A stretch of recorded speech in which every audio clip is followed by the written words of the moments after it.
Hey, thanks for joining me for our story today. We are in the New Testament, and our story today is from the book of Luke, chapter 5, verses 17 through 26. Here is our picture.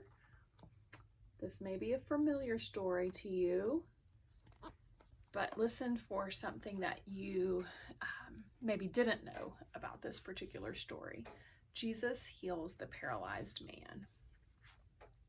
More and more people were talking about Jesus and the amazing signs and wonders that followed his teaching. No wonder the religious rulers became more interested in him too. Do you remember what those religious rulers were called? That's right, they're the Pharisees. One day the Pharisees and teachers of the law came from Jerusalem and every village in Galilee and Judea to listen to his teaching. Everyone crowded into one building and all around it outside to see him. At the edge of the crowd was a paralyzed man. So what does that mean, a paralyzed man? It's a man who couldn't walk. Excuse me. And he was carried by a few of his friends on a stretcher. So kind of like our picture here. These men were desperate to get inside the house so they could lay the crippled man before Jesus. But there was no way to get through the door. There were just too many people. Then one man had an idea. They climbed up on the roof and took the stretcher with them. I wonder what the man was thinking while they did that. They tore off the roof tiles, broke a hole through the ceiling, and lowered their friend down in front of Jesus. When Jesus saw their faith and what they had done to get the man in the room, he said to the crippled man, "Man, your sins are forgiven you." Luke 5, verse 20. When the scribes and Pharisees heard that, they didn't like it at all. They started talking among themselves. Who does this man think he is? Only God can forgive sins. Jesus is blaspheming against God.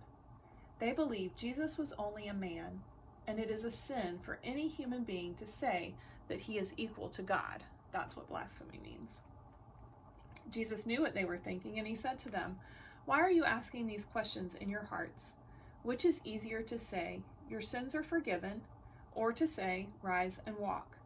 To prove to you that I, the Son of Man, have the right and power to forgive sins," he turned to the man who was paralyzed and said, "I say to you, get up, pick up your bed, and go home." As soon as Jesus said this, the crippled man stood up, picked up his stretcher, and went home, glorifying God as he left. When the religious leaders saw this, they were filled with awe. They glorified God and talked about the extraordinary miracle Jesus performed. The religious rulers were wrong to be critical of Jesus, but they were right to say that only God can forgive someone's sins.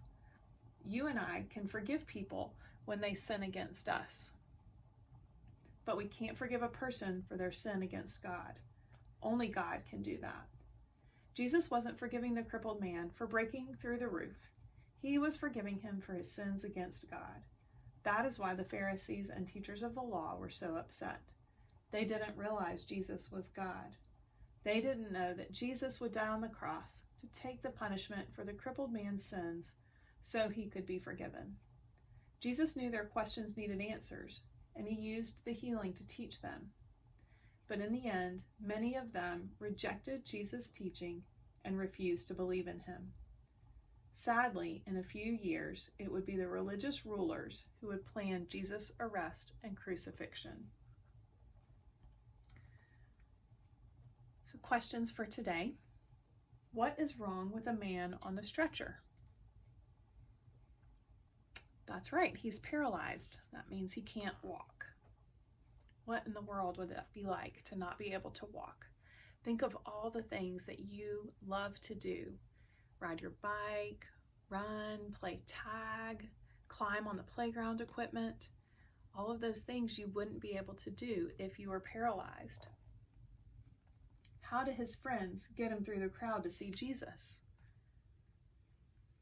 That's right, they take the roof tiles away and they lower him through the roof so that he can get down to Jesus. What two things does Jesus do for the crippled man? Well, even better than healing him so that he can walk again, he heals him of his sin.